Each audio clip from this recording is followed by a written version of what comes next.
ओम शांति। अभी हम basic course में आगे बढ़ेंगे। आत्मा की यात्रा के ऊपर हम बात करने वाले हैं। क्यों?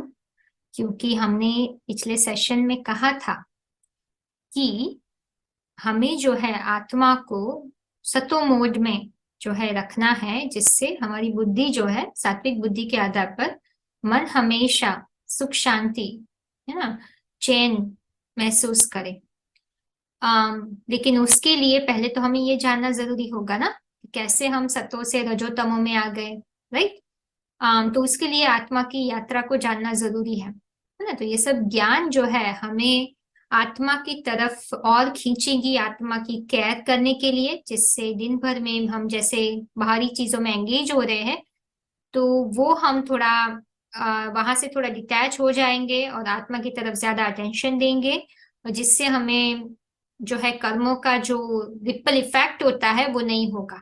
ठीक है, क्योंकि आत्मिक स्थिति में जो रहते हैं, भगवान ने गीता में कहा है ना, उसकी जो है उससे गलतियां नहीं होती है, पाप कर्म नहीं बनते हैं ना। जो भी आत्मिक स्थिति में भगवान की याद में जो कर्म करते हैं, है ना, वो सुकर्म हो जाते हैं। इसीलिए जो है ये सेशन में हम आत्मा की यात्रा के बारे में जानेंगे। और एक और बात, जैसे आगे के सेशंस में आपको शायद ये इंडिकेशन ना मिले कि ये बेसिक कोर्स है या एडवांस कोर्स, तो आपको सिर्फ यही बताना चाहूंगी, अगर स्टार्टिंग में आपको सुनने में नहीं आता है कि बेसिक कोर्स या एडवांस कोर्स, तो समझ लीजिए कि बेसिक कोर्स ही चल रहा है। और जब से जैसे ट्रांजिशन होगा बेसिक टू एडवांस कोर्स में, आपको पता चल जाएगा। एक बार एडवांस कोर्स का इंडिकेशन हुआ, बताया गया कि अब एडवांस कोर्स चालू हो गया है, तब से आपको हर रिकॉर्डिंग को समझ लेना है कि एडवांस कोर्स में आता है। ठीक है।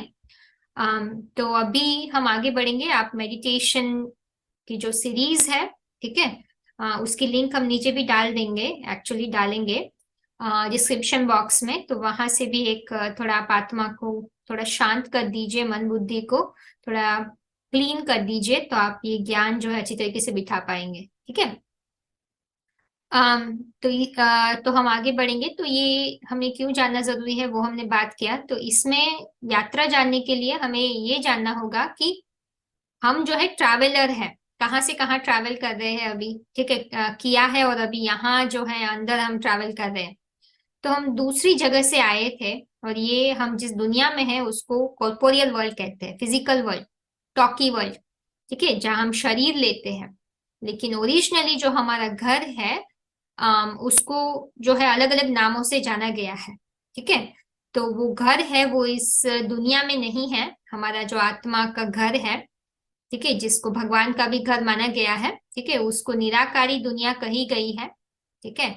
और हमें जो है कर्म करने के लिए जो है कर्म भूमि, कर्म क्षेत्र, कुरुक्षेत्र पे आना पड़ता है, कॉर्पोरियल वर्ल्ड में। ठीक है। तो वो जो है ये साकारी दुनिया है जहां अभी हम हैं। ठीक है। तो पहले हम कहाँ के रहवासी थे, हमारा मूल वतन कौन सा है, मूल माना जो है ओरिजिनल। राइट। ये आत्मा का घर, मूल शरीर का मूल क्या है, आत्मा, द सोल वर्ल्ड, है ना। तो ये स्थूल वतन है, वो मूल वतन है। ठीक है, ये स्थूल है, फिजिकल वर्ल्ड। तो आत्मा का घर जो है उसको आत्मलोक भी बोलते हैं। ठीक है। और जो है इसको पांच तत्वों से परे एक ब्रह्म तत्व होने के कारण ब्रह्मलोक भी बोलते हैं। ठीक है। वो दुनिया जो इस दुनिया, वो वर्ल्ड है जो इस दुनिया से, पांच तत्वों की दुनिया से दूर है, उसके ऊपर गीता का श्लोक भी है ना, कि जहाँ सूरज चांद सितारों की जहाँ रोशनी नहीं पहुंचती है, ठीक है, वहां से कोई जो है ये ये दुख की दुनिया में नहीं आता है। वो वो दुनिया जो है वो कहते हैं परम धाम, है ना, जो है भगवान सुप्रीम अबोर्ड, है ना, तो इस दुनिया से परे है ना, वहां भगवान भी रहते हैं, भगवान वहां के रहने वाले हैं, वो ये श्लोक में बताया गया है ना, चैप्टर 15 के श्लोक 6 में।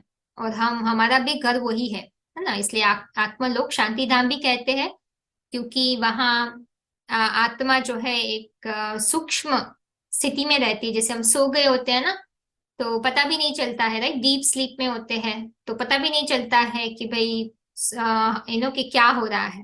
राइट। फिर सुबह आंख खोलते हैं तो वापस कॉन्शियसनेस आ जाती है हमारी। ठीक है, लेकिन उस बीच में गहरी नींद में जो है हमें तो भान ही नहीं था कि हम शरीर में भी है। ठीक है।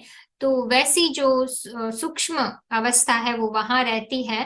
ठीक है, तो जो लाइक शांति की प्लेस कहोगे, शरीर नहीं है, आत्मा जो है उसका कोई नॉइज नहीं है। ठीक है, शरीर के बिना रहती है। ठीक है, शरीर से मुक्त रहती है, इसलिए मुक्ति धाम भी कहते हैं। ठीक है, तुरिया धाम है ना, इसको सातवां आसमान भी कहते हैं। ठीक है। तो इसी के हिसाब से जो है वो अलग है। और फिर हम उसको अर्श भी कहते हैं, मुसलमान लोग अर्श भी कहते हैं। खुदा जो है अर्श में रहता है, फर्श में नहीं। और फिर साइलेंस वर्ल्ड भी कहते हैं। ठीक है। तो ये सब नाम है। ठीक है। उस जगह के जहां से हम आए हैं। और ये दुनिया को जैसे बताया है, कॉर्पोरियल वर्ल्ड, फिजिकल वर्ल्ड है। तो हर एक आत्मा को जो है वो इस धरती पर आना पड़ता है। ठीक है, कर्म भूमि है तो कर्म तो करने ही होंगे ना। हमारे में जो हमें हमें फील तो करना है ना अपनी क्वालिटीज, उसके लिए भी शरीर चाहिए। तो अदरवाइज हमारा कोई पर्पस ही सर्व नहीं होता है ऊपर बैठ के, है ना। आत्मा का शरीर के बिना है, कोई फीलिंग्स नहीं है, कुछ इमोशन नहीं है, सेंसेशन नहीं है, तो हम क्या कर सकेंगे। ठीक है, तो इसीलिए बताया है कि भाई हमें अव्यक्त धाम भी कहते हैं उसको, जहाँ आत्मा अव्यक्त होती है, दिखाई नहीं देती, वो रहती है। ठीक है, तो वहां से सब आत्माओं को इधर आना होता है, एक पोजीशन में सब आत्माएं रहती है। उसमें हम गहराई में नहीं जाएंगे, आप डिटेल जो हमारा कोर्स है उसमें आप वो कवर हो जाता है, तो आप उसको सुन लीजिए। ये सुनने के बाद तो आपको डिटेल इंफॉर्मेशन मिल जाएगी। ये शॉर्ट सेशन है। ठीक है, तो हम सब इंफॉर्मेशन तो शेयर नहीं कर पाएंगे। इतना बताऊंगी इस पिक्चर के आधार पर कि सब आत्माएं जो होती हैं वो सिर्फ जो है एक ही लाइन में नहीं रहती, एक पोजीशन होती है। वो पोजीशन का कारण होता है क्यों इस एक पोजीशन में रहती है वो। ठीक है, तो वो भी समझना जरूरी है। ठीक है, हर एक आत्मा को इस धरती पर आना पड़ता है, कैसे भी पोजीशन में है वो, तो भी। ठीक है, तो ठीक है, तो हर एक आत्मा जो है उसके गुणों के साथ रहती है उधर, लेकिन गुणों को अनुभव नहीं कर सकती है। ठीक है, तो वहां एक inactive dormant battery without car जैसी स्टेज होती है।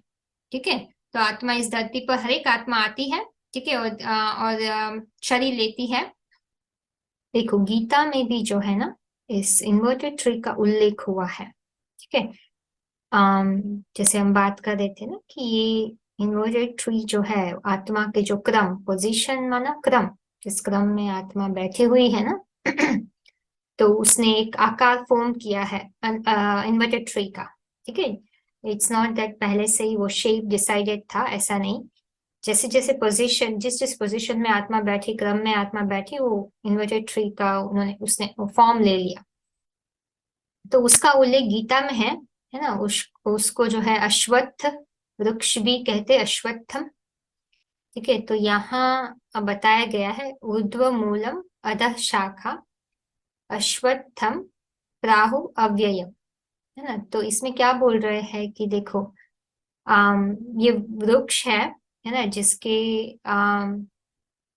रूट्स है वो ऊपर की तरफ है।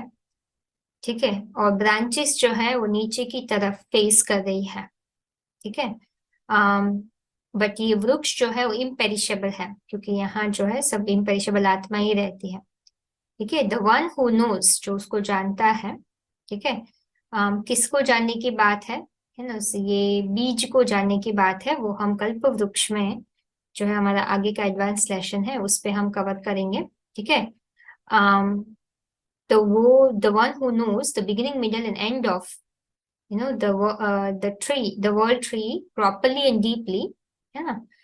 he is the knower of the Vedas। ठीक है। तो इतना इम्पोर्टेंस दिया हुआ है, तो इसको जो है हम कल्प वृक्ष में जानेंगे गहराई में। ठीक है, तो इसलिए आपको पूरा एडवांस कोर्स फिनिश करना है। ठीक है, कि सब आत्माएं जो है, सब आत्माओं में कोई पावरफुल आत्माएं हैं। ठीक है, तो उसके आधार पर पोजीशन है। जैसे कोई पावरफुल आत्माएं होती है ना। ये क्लोज इमेज है, फोकस है, तो देखो यहाँ बता रहे हैं। देखो कोई आत्माएं यहाँ, एक तो भगवान टॉप में रहते हैं क्योंकि वो उनकी बुद्धि ऊंची होती है, जिसकी बुद्धि तीक्ष्ण होती है ना, ऊपर रहते हैं, सात्विक बुद्धि है ना। जिसकी भगवान के तो तीनों गुणों से परे है, तो उनको हम सात्विक में नहीं गन सकते, वो तो सबसे ऊंचा ही है। वो तो बुद्धिमानों की बुद्धि है, गुणों से बंधा नहीं है, लेकिन वो बुद्धिमानों की बुद्धि है, गीता में तीसरे अध्याय में 42 श्लोक में बताया गया। राइट। और यहाँ जो ये सब क्रम में दिखाई गई है ना, तो जो भी आत्माएं हैं उसमें जिसकी बुद्धि जो है पावरफुल है, वेरी इंपॉर्टेंट, और जिसमें सात्विकता ज्यादा है, ठीक है, ज्ञान, ईश्वरीय ज्ञान ज्यादा बैठा हुआ है, आत्मिक स्थिति के संस्कार, आत्मा के संस्कार गहरे हैं, वो सब ऊपर बैठते हैं। ठीक है, और उस आधार पर ये पोजीशन डिसाइड होती है।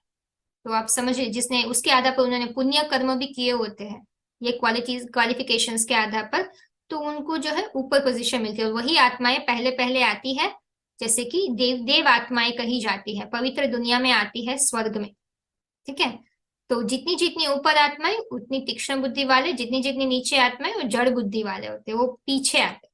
ठीक है, तो शॉर्ट में बताना है, अगेन गहराई में समझने के लिए बातचीत करिए, नहीं तो डिटेल सेक्शन में एक बार सुन लीजिए। ठीक है, तो ये समझने की बात है। तो जो भी, इसलिए पॉपुलेशन जो है बढ़ती जा रही है ना, क्योंकि सब आत्मा एक समय पे नहीं आ रही है, तो इसका कारण ये है। ठीक है, सब आत्माओं को आना होता है, लेकिन क्रम जो होती है किस आधार पर आती है, क्वालिफाई होती है पहले आने का या बाद में आने का, वो इस क्वालिफिकेशन के आधार पर है। ठीक है, तो वो हमें याद रखना है। और एक बात है कि दुनिया की हर एक चीज, पहली बार जो भी आत्माएं आती है, उसका पहला बर्थ तो जो है उनको कोई दुख नहीं मिलता है, पहला बर्थ इज वेरी हैप्पी, है ना। और कोई होते हैं जो many births they are very happy, जो पहले आती है वो ज्यादा समय तक सुखी होती है। ठीक है, बाद में आती है उसको कम सुख मिलता है, ज्यादा दुख की दुनिया में होती है, इसलिए उनको जो है दुख के सराउंडिंग्स में जो है दुख का अनुभव करना होता है, कम सुख होता है। तो वो भी एक इम्पॉर्टेंट है, ज्यादा पहले आए, जितना पहले उतना ज्यादा सुख, जितना बाद में आए उतना कम सुख। ठीक है, लेकिन कहीं भी आए, किसी भी समय पे आए, लेकिन हर एक चीज, वो सब आत्माएं जो है पवित्र से अपवित्र बनती है ना, that is there for sure, है ना। सब आत्माएं जो है पवित्र से अपवित्र बनती है ना। तो उसको चार अवस्था में डिवाइड किया गया है गीता में, सतो रजो तमो कहा गया है। सतो को जो है हमने डिवाइड किया है सतो प्रधान सतो सामान्य। ओके, बट इसको जो है बोथ कैटेगरी को मिलाकर सतो कहा हुआ है, तो गीता में सतो रजो तमो कहा गया है। ठीक है, तो हम चार स्टेज में डिवाइड कर रहे हैं। ठीक है, प्योर, सेमी इम्प्योर, इम्प्योर, सतो प्रधान, सतो सामान्य, रजो प्रधान, तमो प्रधान। ठीक है, तो ये 4 स्टेजेस है, दुनिया की हर एक चीज गुजरती है। ठीक है, not just the soul, everything. आप सीजन देखो, मॉर्निंग देखो, स्टेजेस, इट्स अ स्टेज, है ना, degrees from high, it goes from higher stage to the lower stage. Okay, तो morning, noon, evening, night, right, spring, summer, fall, winter, you can see, right. तो जैसे ही मनुष्य का शरीर है, ठीक है, पहले जो होता है, हम लोग जो चाइल्डहुड होता है, एडोलेसेंस आता है, अडल्ट आता है, ओल्ड एज आता है। ठीक है, वैसे ही ये दुनिया है ना, पहले कहते हेविन, हेविन माना सत्युग त्रेता युग, हेविन, हेविन, सेमी हेविन, फिर then we have I copper age, है ना, वर्ल्ड ऑफ इम्प्योर, हेल की बिगिनिंग हो जाती है, और ये जो है हॉरर हेल आ जाता है कलयुग तक, है ना। तो everything in the world goes through from the higher state to the lower state. ठीक है, जैसे शरीर को, जैसे हमने बोला, strong to weak, healthy to fragile. ठीक है, तो वेरी वेरी इंपॉर्टेंट कि हम लोग भी ये जो है चक्र से बाहर नहीं निकल सकते हैं। ठीक है, this is the law of nature. तो अभी आपका प्रश्न का आपको जवाब मिल गया, है ना, कि भाई हम रजो और तमो स्टेज में डिफॉल्ट में क्यों जा रहे हैं, है ना, क्योंकि ये नेचर है। हम सत्तो से रजो तमो में आ गए, अभी वो डोमिनेंट कर रहे हैं, they are in dominant, they are dominant, okay, right now. तो इसलिए ऑटोमेटिकली ऑटोमेटिकली जो है सत्तो संस्कार जब भी एक्टिव नहीं होता है, ठीक है, तब भी हम इंटेलेक्ट को जो है सतो मोड में नहीं रखते हैं कॉन्शियसली, तो डिफॉल्ट में रजोतमो मोड के आधार पर ही जो है आपके जो संस्कार है वो मन को चलाएंगे और you go through this feelings. ठीक है, वो आपको बिलीफ सिस्टम में आप मैं आपको डायरेक्ट करूंगी ये सेशन के बाद, जहां आप जाओगे वहां आपको पूरा इसमें डिटेल मिलेगा सतो रजो तमो के कैरेक्टरिस्टिक्स के ऊपर। ठीक है, तो अभी जस्ट इतना समझ लीजिए, जो इम्प्योरिटी आती है तभी आपका जो बुद्धि है डिफॉल्ट मोड में चला गया है, संस्कार और बुद्धि। ठीक है, रजो एंड तमो और माइंड भी। ठीक है, तो वो विचार से ही चालू हो जाता है। जो विचार is like a search thing for intellect, है ना, तो मन से ही चालू हो जाता है। और बुद्धि और ये जो है बुद्धि का एक्टिव नहीं होने के कारण वो डिफॉल्ट मोड में दोनों चले जाते हैं, तो मन को फिर डायरेक्शन करने वाला कोई नहीं होता है।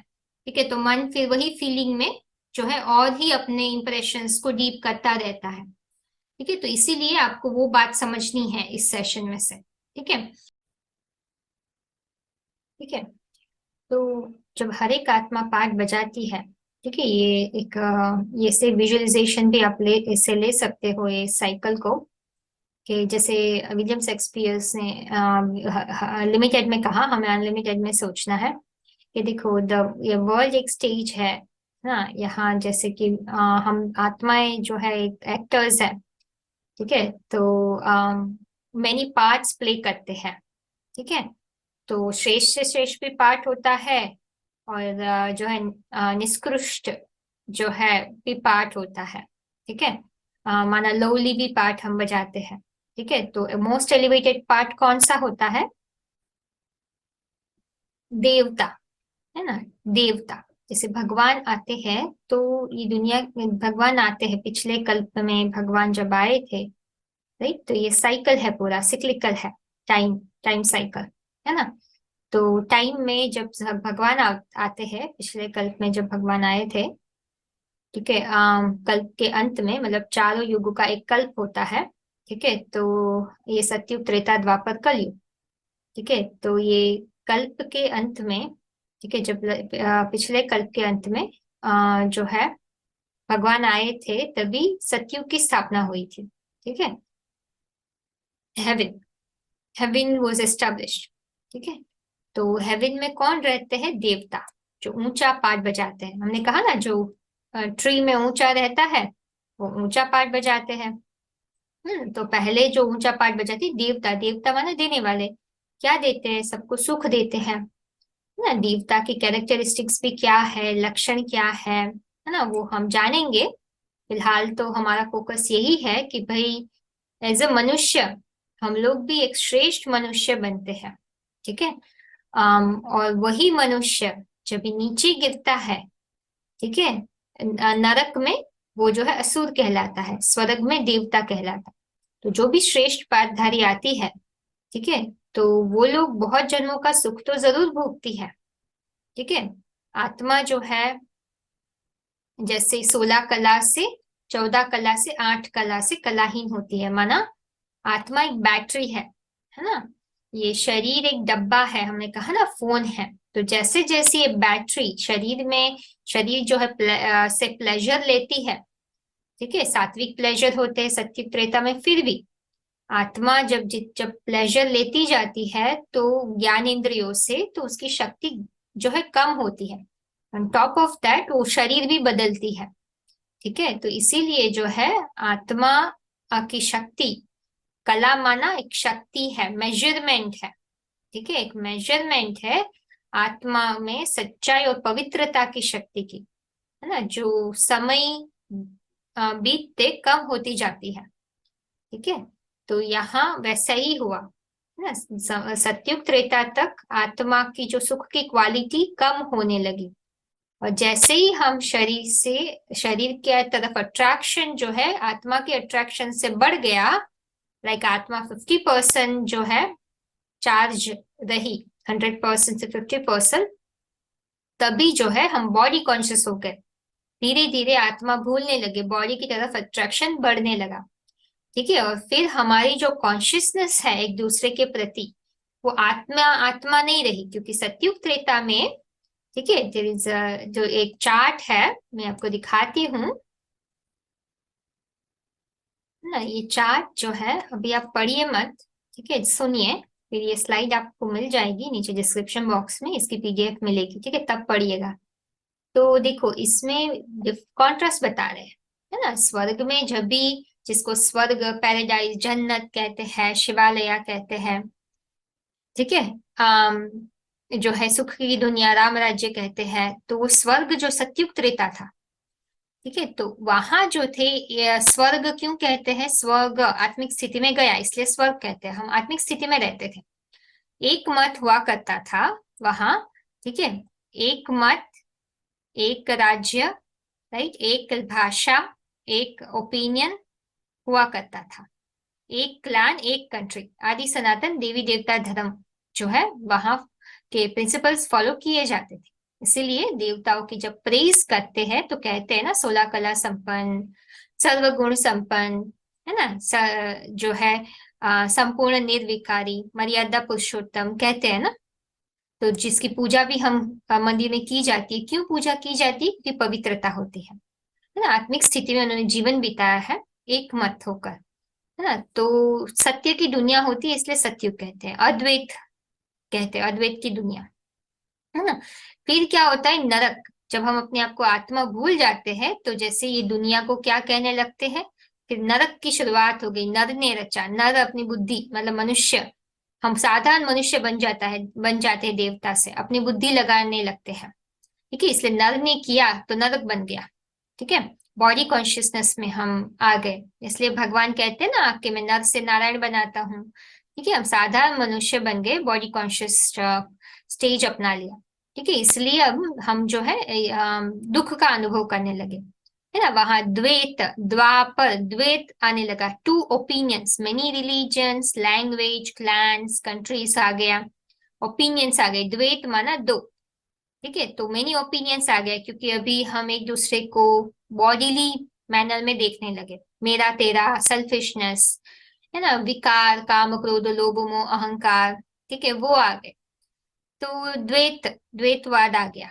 ठीक है। तो फिर वहां क्या हुआ, फिर अपवित्र ग्रह जीवन आ गया, है ना, तो वहां हमारी आत्मा की शक्ति बहुत तेजी से गिरने लगी, अभी 12 कला से 8 कला, बहुत ऑल ऑफ अ सडन, फिर अभी कला ही, है ना। तो अभी ये समझने की बात है कि अभी आप देख सकते हो, loss of self control, weak intellect, wandering mind, body conscious sanskar, impurity in the thoughts, है ना, जब एक्सट्रीम तक आ जाता है ना, झगड़ा, insecurity, stress, fear, worry, pain, sorrow, ठीक है, तभी हम कांटों का जंगल कहते हैं, वेश्यालय कहते हैं, रसातल कहते हैं, ठीक है। तो तभी जो रौरव नरक का समय आ जाता है, जो है रात्रि का समय, है ना, जिसको हम शिवरात्रि, रात्रि कहते हैं ना, रात्रि माना जो है अज्ञान अंधकार की रात्रि, अनैतिकता की चरम सीमा जब पहुंच जाती है, ठीक है, तभी क्या होता है ना, तभी क्या होगा, है ना, जब अज्ञानता बढ़ जाती है, हम अपने आप को आत्मा भूल जाते हैं, तभी क्या होगा, है ना, यदा यदा हि धर्मस्य ग्लानिर्भवति भारत अभ्युत्थानम अधर्मस्य तदात्मानं सृजाम्यहम्, माना भगवान इस धरती पर आते हैं, है ना, आत्माओं के पिता, ठीक है, जैसे एक छोटे बच्चे होते हैं, तो वो खेलते हैं, खेलने के लिए जो नीचे जाते हैं, है ना, तो अलग अलग टाइम पे जो है बिल्डिंग के अलग अलग बच्चे जाते हैं नीचे खेलने के लिए, कोई बच्चा जो है सुबह से खेल रहा है, कोई दोपहर से खेल रहा है, कोई शाम से खेल रहा है, ठीक है, लेकिन रात आते आते जो है सब बच्चे थक जाते हैं, तो फिर क्या होगा, उनके पिता आएंगे, है ना, सब लोग को उठा के लेके जाएंगे, तो हमारे भी, हम आत्माएं थक गई है अभी, है ना, बहुत दुखी अनुभव कर रहे हैं, तो हमारे पिता तो एक ही है